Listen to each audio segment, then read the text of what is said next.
নমস্কার বন্ধুরা, আমাদের বিনোদন চ্যানেলে আপনাদেরকে স্বাগত। সাথে আছি আমি শর্মিষ্ঠা। বক্স অফিস কাঁপানো সিনেমা, হাজার কোটির ব্যবসা, সুপারস্টারদের গ্ল্যামার, এগুলি বলিউডের আসল রূপ, তাই না?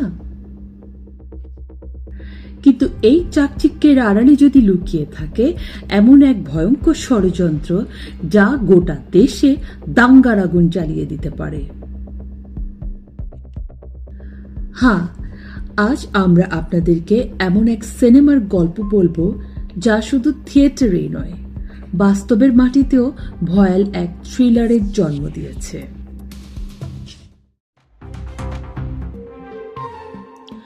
পরিচালক আদিত্য ধরের mega blockbuster spy thriller Dhurandhar 2 the revenge. Ranveer Singh আর মাধবন, সঞ্জয় দত্ত অভিনীত এই ছবি মাত্র 6 দিনেই বিশ্বজুড়ে 900 কোটির বেশি ব্যবসা করে ইতিহাস গড়েছে। কিন্তু এই বিপুল সাফল্যের মাঝেই হঠাৎ ঘনিয়ে আসে এক কালো মেঘ। রিলিজের ঠিক মুখে এবং রিলিজের পর সোশ্যাল মিডিয়ায় ছড়িয়ে পড়ে এমন কিছু ছবি এবং অভিযোগ যা শিখ সম্প্রদায়ের ধর্মীয় ভাবাবেগে চরম আঘাত হানে। শুরু হয় বয়কটের ডাক, দায়ের হয় এফআইআর, কিন্তু সবচেয়ে বড় চমকটা ছিল অন্য জায়গায়। যা নিয়ে এত বিতর্ক, এত ক্ষোভ, তার অস্তিত্বই নাকি বাস্তবে নেই। আজকের এপিসোডে আমরা পরতে পরতে উন্মোচন করব ধুরন্ধর 2 এর সেই অজানা অধ্যায়। কিভাবে আর্টিফিশিয়াল ইন্টেলিজেন্স বা এআই কে হাতিয়ার করে একটা সুপারহিট সিনেমাকে মাটিতে মিশিয়ে দেওয়ার ছক কষা হয়েছিল। জানতে হলে ভিডিওর শেষ সেকেন্ড পর্যন্ত আমাদের সঙ্গে থাকুন।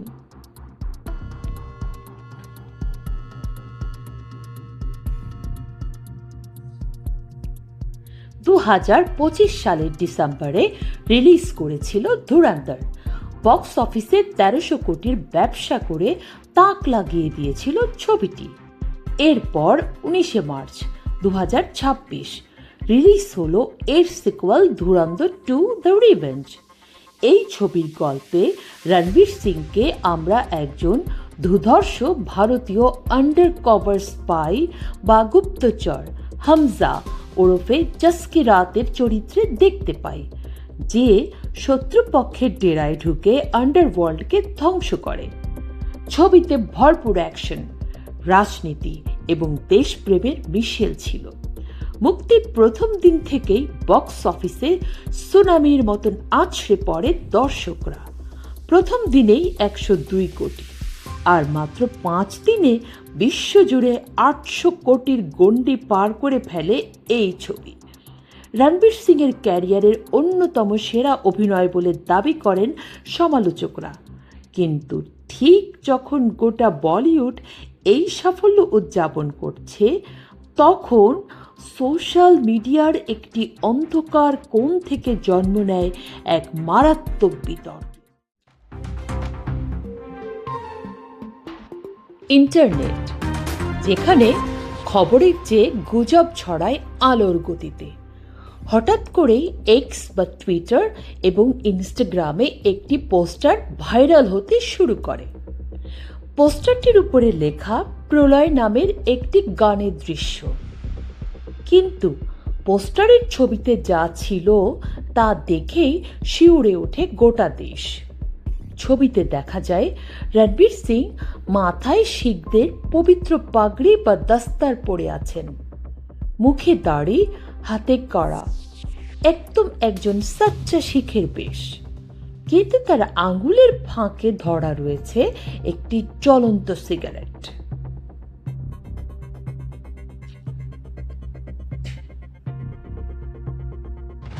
যারা জানেন না তাদের উদ্দেশ্যে বলি, শিখ ধর্মে তামাক সেবন বা ধূমপান করাকে বচ্চের কুরহিত বা অন্যতম বড় পাপ বলে মনে করা হয়। পবিত্র পাগড়ি মাথায় দিয়ে ধূমপানের দৃশ্য তাই শিখ সম্প্রদায়ের জন্য চরম অবমাননা করে। মুহূর্তের মধ্যে এই পোস্টার দাবানলের মতো ছড়িয়ে পড়ে। দিল্লি স্টেটের শিরোমণি অকালি দলের সভাপতি পরমজিৎ সিং সারনা এক্স হ্যান্ডেলে তীব্র ক্ষোভ উগড়ে দেন। তিনি লেখেন, পাগড়ি পরা একজন শিখকে ধূমপান করতে দেখাটা আমাদের ধর্মীয় পরিচয়ের চূড়ান্ত অবমাননা। এটি বিশ্বজুড়ে শিখদের ভাবাবেগে আঘাত করেছে। তিনি অবিলম্বে বয়কটের ডাক দেন। বিতর্ক শুধু এখানেই থেমে থাকেনি, এর সাথেই যুক্ত হয় আরও একটি বাস্তব ঘটনা। মুম্বাইয়ের শিখস ইন মহারাষ্ট্র সংগঠনের সভাপতি গুরজাত সিং কৌর সরাসরি মুলান্দ পুলিশ স্টেশনে ধুরন্ধর 2 এর নির্মাতা আদিত্য ধর, অভিনেতা আর বাধবন এবং রণবীর সিং এর নামে এফআইআর দায়ের করেন। গুরজিৎ সিং এর অভিযোগ ছিল আরও চাঞ্চল্যকর। তিনি দাবি করেন, ছবির ভেতরে একটি দৃশ্যে আর মাধবনের চরিত্রটি যখন গুরু গোবিন্দ সিং রচিত 10ম গ্রন্থ এর পবিত্র বাণী সুরাজ পেহচানিয়ে জৌলারে দিন কেহেদ উচ্চারণ করছিলেন, তখন তার হাতে জ্বলন্ত সিগারেট ছিল। পবিত্র গুরবাণী পাঠ করার সময় ধূমপান? শিখ সম্প্রদায়ের মানুষ রাস্তায় নেমে কালো পতাকা দেখানোর হুঁশিয়ারি দেন। চারপাশে যখন ছবিটিকে ব্যান করার রব উঠেছে, তখনই আসরে নামেন খোদ আর মাধবন এবং ছবির নির্মাতারা। শুরু হয় তদন্ত, আর এই তদন্তেই বেরিয়ে আসে এক হাড় হিম করা সত্য। প্রথমত, সোশ্যাল মিডিয়ায় ভাইরাল হওয়ার রণবীর সিং এর সেই পোস্টারটি, সেটি কোনোদিন ধুরন্ধর 2 এর ছিলই না। নির্মাতারা জানান, ছবিতে প্রলয় নামের কোনো গানই নেই। পুরো ছবিটি তৈরি করা হয়েছিল আর্টিফিশিয়াল ইন্টেলিজেন্স বা এআই এর মাধ্যমে। এটি ছিল একটি নিখুঁত ডিপ ফেক। কেউ বা কারা উদ্দেশ্য প্রণোদিতভাবে শিখ সম্প্রদায়ের ভাবাবেগে আঘাত করে দাঙ্গা বাঁধানোর জন্য এবং এই সুপারহিট ছবিটিকে কালিমালিপ্ত করার জন্য এই ফেক পোস্টারটি বানিয়ে ছড়িয়ে দিয়েছিল।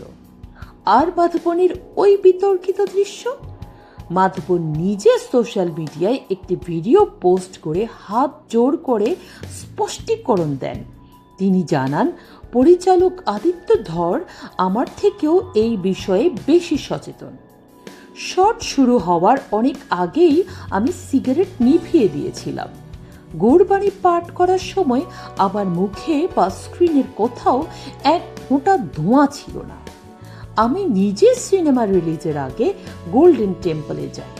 কাউকে আঘাত করার কোনো উদ্দেশ্য আমাদের ছিল না। नमस्कार, मैं आर माधवन। धुरंधर की पूरी परिवार की ओर से आप लोगों का बहुत बहुत धन्यवाद कि आप लोगों ने हमारे फिल्म को इतना प्यार दिखाया। हमें समझ में आ रहा है कि हम अपने आप को कैसे प्रकट करें।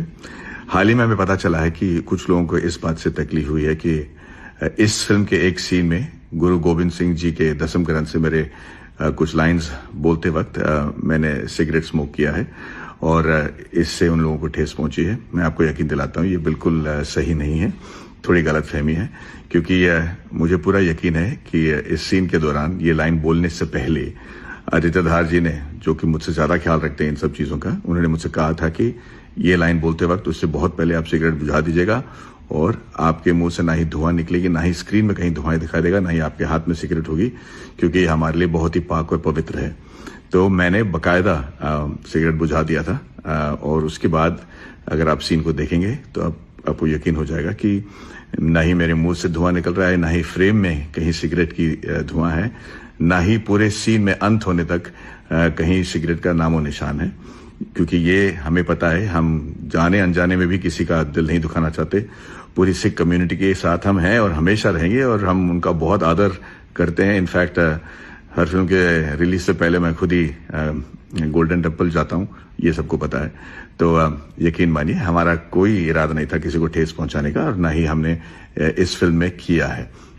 मैं फिर से कहता हूँ, सीन के शुरुआत में हो सकता है कि मेरे हाथ में सिगरेट है, जो कि थी, ये किरदार स्मोक करता है, लेकिन उसके बाद जब सीन शुरू होती है और बाकी लोग बोलते हैं तो मैं बाकायदा सिगरेट जो है बुझा देता हूं और मेरे लाइन आने से बहुत पहले से न ही सीन में कहीं आपको स्मोक दिखाई देगा, न ही सीन के अंत तक आपको ये दिखाई देगा। तो अगर किसी को जाने में बुरा लगा है तो माफ कीजिएगा, पर हमने यकीनन ये काम नहीं किया है। खुश रहिए and happy Dhurandhar to all of you. দর্শক বন্ধুরা, একটু ভেবে দেখুন, একটা 900 কোটি টাকার সিনেমা, যার পেছনে দেশের সেরা পিআর টিম, সেরা প্রোডাকশন হাউস কাজ করছে, একটি মাত্র ভুয়া এআই জেনারেটেড ছবি সেই সিনেমার ভিত্তিকে কিভাবে নাড়িয়ে দিয়েছিল। আজ প্রযুক্তি আমাদের যতটা উন্নতি দিয়েছে, ঠিক ততটাই খাদের কিনারে এনে দাঁড় করিয়েছে। কে আসল আর কে নকল সেটা বোঝার উপায় দিন দিন শেষ হয়ে যাচ্ছে। আজ রণবীর সিং এর একটি ফেক ছবি দিয়ে দাঙ্গার পরিস্থিতি তৈরি করা হয়েছিল। কাল আপনার বা আমার কোনো ফেক ছবি দিয়ে আমাদের জীবনও ধ্বংস করে দেয়া হতে পারে। ধুরন্ধর 2 হয়তো এই ফেক নিউজের ষড়যন্ত্রকে হারিয়ে বক্স অফিসে আজ 1000 কোটির দিকে এগুচ্ছে। কিন্তু যে প্রশ্নটা আমাদের সবার মনে থেকে গেল, তা হলো এই ডিজিটাল দুনিয়ায় আমরা সত্যি কতটা নিরাপদ। অন্ধের মতো সোশ্যাল মিডিয়ার যে কোনো ছবি বিশ্বাস করা কি এবার বন্ধ করার সময় আসেনি?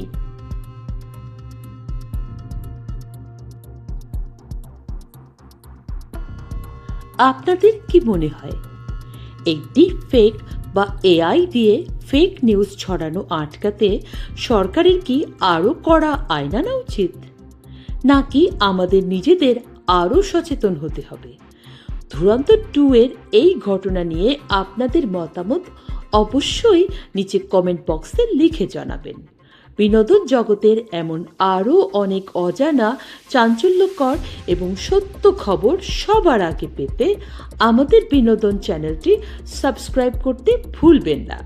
ভিডিওটি ভালো লাগলে লাইক করুন এবং বন্ধুদের সাথে শেয়ার করুন, যাতে তারাও এই ফেক নিউজের ফাঁদ সম্পর্কে সচেতন হতে পারে। ধন্যবাদ।